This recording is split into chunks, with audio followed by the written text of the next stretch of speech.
तो वस्तुतः कैकेयी अम्मा के जीवन में एक अहम है, प्रबल अहम, और वो जो श्रेष्ठ काम है उस अहम के द्वारा ही ऐसा पातिव्रत, ऐसी तेजस्विता, ऐसी सेवा, ऐसी उदारता, यह सुनने की भावना उनके जीवन में थी। श्री राम ने सदा सम्मान दिया, कौशल्या जी ने सम्मान दिया, लेकिन मंथरा में ये कुशलता थी कि उसने उत्पन्न वह कर दिया जो कमी थी, क्योंकि उन्होंने ये कह दिया कि मैं तो ब्रह्मा से यही प्रार्थना करूंगी कि मेरा अगला जन्म हो तो राम मेरे पुत्र बने, सीता मेरी बहू बने। का जो विधि जन्म देई करि छोहू, हो राम सिय पूत पतोहू। मंथरा ने आश्चर्य प्रकट किया, आप कह रही हैं कि कौशल्या जी की अपेक्षा भी श्री राम अधिक चाहते हैं। अगले जन्म में राम अगर आपके बेटे बन गए और किसी और को आपसे अधिक चाहने लगे, जैसा उनका स्वभाव आप कह रही हैं, तो आपको कैसा लगेगा?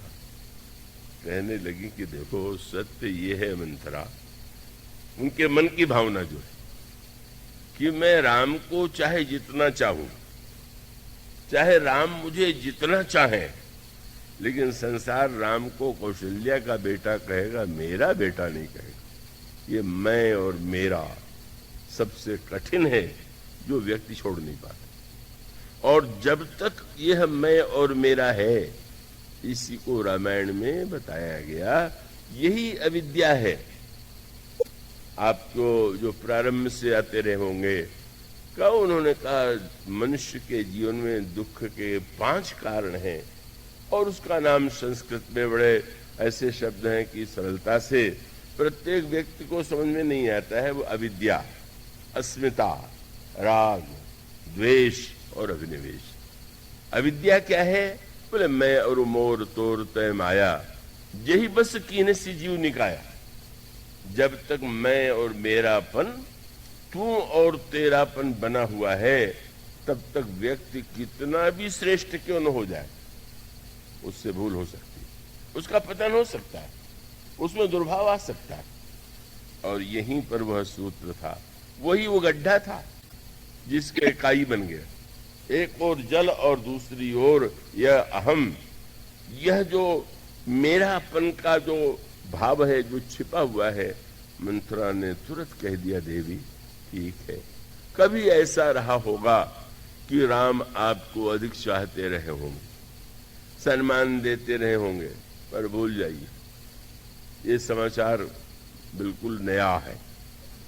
कभी कभी मैं विरोध में कहा करता हूं, मेरे एक बड़े स्नेही पत्रकार थे कानपुर में, अब नहीं है।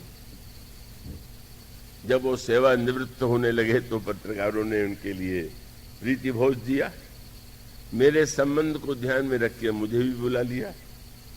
तो बुलाने के बाद वो पत्रकारों ने मुझसे कहा कि थोड़ा सा पत्रकारों के विषय में क्या उसका कर्तव्य है, इस पर कुछ कहिए। तो मैंने कहा, भाई रामायण में तो 2 प्रकार के पत्रकार हैं, या तो मंथरा की तरह या हनुमान जी की तरह। अब वो दोनों में चुनाव करने की बात है कि यार किसको आदर्श माना जाए। इतनी कुशल पत्रकार थी, संवाददाता थी, और उस संवाद की सचमुच ऐसे रखा जाए। और वो खोजी पत्रकार थी। कई पत्रकार जो रहस्य का पता लगाते हैं, इसके पीछे क्या है, ऐसे लोगों को आजकल कहा जाता बड़ा खोजी पत्रकार। तो मंथरा इतनी खोजी पत्रकार थी कि उन्होंने कहा, आपको जो समाचार है पुराना पड़ गया, अब मैं बताती हूं बिल्कुल नई खबर। क्या रहा प्रथम अब ते दिन बीते, समूह फिरे रिपुहि पीरीते, भानु कमल कुल पोषनिहारा, बिनु जल जारी करई सोई छारा। कहने लगी, क्या कवि थी, क्या बढ़िया भाषा बोलती थी, सत्य और झूठ को कैसा मिला सकती थी। कोई मंथरा से सीखे? सीखिएगा नहीं, उसको नहीं। लेकिन अगर कोई चाहता हो तो आप देखेंगे, हर वस्तु को ऐसे ढंग से रख देना, जैसे राम को राज्य मिलने वाला है, ये तो सत्य है, लेकिन उसमें एक वाक्य मिला दिया, इसके पीछे षड्यंत्र है। कैसे पता? तुरंत एक शब्द वाक्य जोड़ दिया। क्या? बोले 14 दिन से तैयारी हो रही है। बिल्कुल नहीं हो रही थी, इतने झूठ मिला दिया कि भयऊ पाख दिन सजत समाजू, तुम पाई सुधि महिसन आजू। छिपाया गया, आज आपको पता नहीं चला, जब हो जाता तब पता चलता। सचमुच संदेह उत्पन्न हो गया। तैयारी कल से प्रारंभ हुई, कहा 15 दिन से हो रही। और उसके बाद उसके ऐसी बात कह दिया, दृष्टांत कवि इतनी थी, बहुत अच्छे ढंग से दृष्टांत दिया। बोले देवी आप जानती हैं, कमल और जल का प्रेम बड़ा प्रसिद्ध है। भानु कमल कुल पोषनिहारा, लेकिन वह सूर्य जो कमल को खिलाता है, जानती हैं क्या होता है? अगर तालाब से जल सूख जाए तो सूर्य कमल को खिलाने के स्थान पर उसको अपने ताप से जलाता। इसी तरह से आप कमल हैं, राम सूर्य हैं। अभी तक खिला रहे थे, खिला इसलिए रहे थे कि आप राज सत्ता के जल में थे। अब राज्य जाने वाला है तो वो क्या करता है? सुखाता है। बोले जब तक राम को यह विश्वास था कि राज्य की कुंजी तो कैकेयी के हाथ में, इनको प्रसन्न रखो, आपको बहुत चाहत रहे थे, बुलट गया, सत्ता का जल सूख गया। ऐसा दृष्टांत दिया। भानु कमल कुल पोषनिहारा, बिनु जल जारी करहि से इछारा। तो याद दिलाया, जड़ तुम्हारे सह सबती उखारी, सौ तुम्हारी जड़ उखाड़ना चाहती है। ऐसा वर्णन किया, सारी बुद्धिमत्ता हवा हो गई। गोस्वामी जी ने जो बात कहा है रामायण में, संत कौन है, असंत क्या है? तो उन्होंने कहा भाई संत भी दुख देते हैं और असंत भी दुख देता, लेकिन अंतर है। क्या? बोले मिलत एक दारुण दुख देहि और बिछुरत एक प्राण हरि ले। जो मिलने पर दुख दे वो असंत, और जो विदा होने पर जिसके द्वारा दुख मिले वो संत। उसमें एक शब्द कहा गया, क्या? कि ये जो संत हैं ये दुख देते, असंत जो है दुख देता है। तो क्या डंडा से मारता है क्या?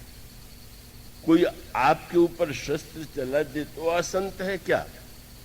शब्द यही है कि मिलत एक दारुण, दारुण शब्द की व्याख्या पहले दूसरे दिन की गई थी, अब मैं कैसे क्या कर सकता हूं। दारुण शब्द की व्याख्या यही है कि संत की दारुण वृत्ति यही है। क्यों? आपके मन में ऐसा मेरा तेरा, निंदा स्तुति राग द्वेष मिलके ऐसा बैठा देगा कि आपके दुख का पूरा प्रबंध हो जाएगा। ये उसकी योजना होती है। मिलेगा तो कहेगा आजकल पता है आपके विषय में वो क्या कहते हैं। अब कई लोग ऐसे होते हैं कि उत्सुक हो जाते हैं, जरा बताओ तो क्या कहा। भला सोचिए, आपके घर पर अपने घर का कोई कूड़ा आपके घर के सामने डाल दे तो आपको कितना क्रोध आता है, लड़ाई हो जाती है। अपने घर का कूड़ा मेरे घर के सामने क्यों डाल रहे हो? इतना ध्यान रहता है बाहर के कूड़े का। और निंदा का कूड़ा आपके कान से हृदय में कोई बैठाना चाहता है और आप कान फैला के कहते और लाओ। आप कह सकते हैं कि भैया कूड़ा अपने पास ही रखो, क्या कहा और कैसे कहा उसको मेरे कान में तो मत बैठाओ। मनुष्य का इसीलिए असंत की कला यही कि वह जो है मिलत एक दारुण दुख देहि, मंथरा असंत है। वो स्वामी जी ने शब्द लिखा, कैकेयी को इतना श्रेष्ठ माना जाता था, पर कौन कुसंगति पाई न साई, रही न नीच मते चतुराई। मंथरा की कला ये, बस एक व्यक्ति समझ ले कि सामने वाला के व्यक्ति का उद्देश्य क्या है। उद्देश्य को समझ लीजिए, और उद्देश्य को समझ लेंगे तो आप सावधान हो जाएंगे। इसका अर्थ ये कि अगर कोई व्यक्ति यही सिद्ध करना चाहे, द्वेष की बात करना चाहे, कोई विरोध और विवाद बढ़ाना चाहे, तो ये तो कोई श्रेष्ठ गुण नहीं हुआ। मंथरा नित्य कथा में जाती थी। नित्य कथा में भी बहुत से लोग मंथरा की तरह ही सुनते हैं। कौशल्या जी कैकेयी जी से कहा, मैं नित्य कथा सुनती रही हूं, आज कथा सुनाऊंगी। और सैकड़ों कथा सुनाई। और कौन सी कथा सुनाई? तुलसीदास जी ने लिखा, कद्रु विनत ही दीन दुख, तुम ही कौशिला देव। बस सारे पुराण में जहां जहां सौत में झगड़ा हुआ, सारी कथा, उस सौत ने उसको दुख दिया, उस सौत ने उसको दुख दिया, उस सौत ने उसको दुख दिया, अब कौशल्या तुम्हें दुख देने वाली हैं, सावधान हो जाओ।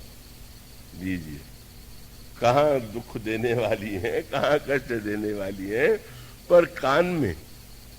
और अभिमानी जो होता है वो कान का कच्चा कहिए या उसका स्वभाव कह लीजिए, क्योंकि अभिमानी व्यक्ति के जो स्वभाव का केंद्र है, या तो प्रशंसा सुनना चाहेगा तो भी कान से सुनेगा, और दूसरों की निंदा सुनना चाहेगा तो भी कान से सुनेगा। इसलिए वह कला मंथरा के पास थी। असंत दारुण दुख देता है, क्योंकि हमारे मन में भेद का संस्कार बैठाता है, विरोध का संस्कार उत्पन्न करता है। और संत जब मिलेगा, वही तो इस असंत का जो दारुण दुख था, उसको तो श्री भरत जैसा संत ही दूर कर पाया।